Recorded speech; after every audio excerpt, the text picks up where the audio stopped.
F-Log2c. They've released the new colour space for the X-H2s. We're all really excited and we've got no idea what the fuck to do with it.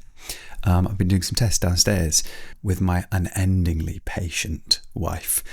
This is F-Log2 and we've also got a shot here in F-Log2c and we're going to have a little mess around. We're in this little time period here where they've released F-Log2c, the brand new colour space, but the people who actually know what they're doing haven't updated the resources. We need an update to the colour space transform node here in Resolve, and we need colour scientists and creators to update their LUTs. I'm going to apply my current Phantom node tree to the F-Log2 footage, and as you can see, this is a lovely starting point. What's happening in this node tree is exactly fuck all, and then just the LUT here. This is the neutral F-Log2 65 LUT, and nothing else is happening.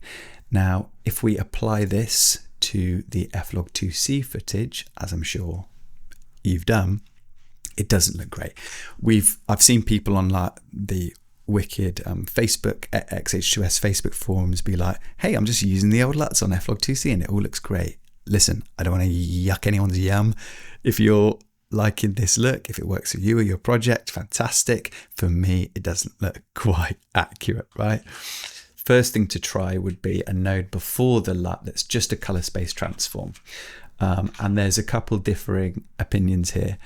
So the input gamma is the same. It's F-Log2 to F-Log2. By the way, you need to set up your project correctly. I wasn't doing this for ages and things weren't working quite as I wanted them to for the Phantom LUTs. Timeline color space, Rec 79 gamma 2.4, output color space, Rec 79 gamma 2.4, and 3D lookup table interpolation, tetrahedral, not trilinear. What have we got to do to get it to default to tetrahedral?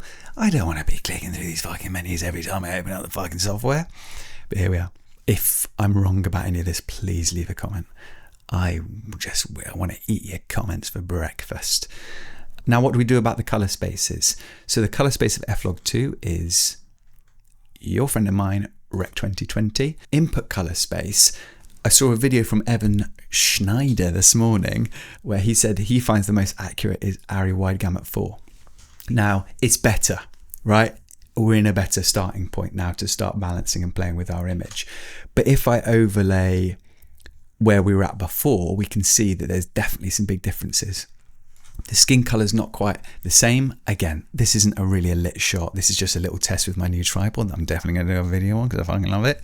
But we're not in quite such an attractive place to start with. You could work from this and have a gay old time. But if you look at those charts where they overlay the color spaces, you can see that F-Log2c is very similar to the ACES spaces. I find that ACES AP0 is a lot closer of a starting point to where we were before. If we overlay again, you can see that this is pretty similar. The skin tones are looking the right way. The red is obviously looking slightly like it's being treated slightly differently, which is what we're looking for from F-Log2c, from my level of understanding, which hopefully is more than yours, otherwise you're wasting your time. So personally, I probably will be starting from this ACES AP0 to Rec 2020 starting place when using the Phantom LUTs. Now, there is an issue that I would like to demonstrate.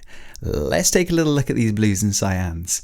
This is F-Log2 with the Phantom LUT. This is F-Log2c with our little color space transform, and just look what's happening to those blues and cyans. They are way oversaturated. In fact, something a little bit stranger than that is happening, because we can see we get this ugly kind of blotchy noise. I think we might be able to even exaggerate the effect with a node before the color space transform, and we're going to change the color temperature using what's it called, chromatic adaptation, which is a great way of changing color temperature. Let's cool the image off, okay, by adjusting the source Kelvin. You can see that this issue with the blues and cyans is getting even worse. We're getting some strange strangenesses going on. For now, a little fix that I think works As far as this shot goes, I need to do some more tests. But if we use the color size down here, which is an amazing saturation tool, if we take the cyans down quite a lot, and we take the blues down quite a lot, then we are in a much, much closer place, the starting point that we have with F-Log2. For me, this is where I will probably be starting my grade, and I'll probably finish this grade right now for the thumbnail, so you'll get to see it. I hope it turns out all right.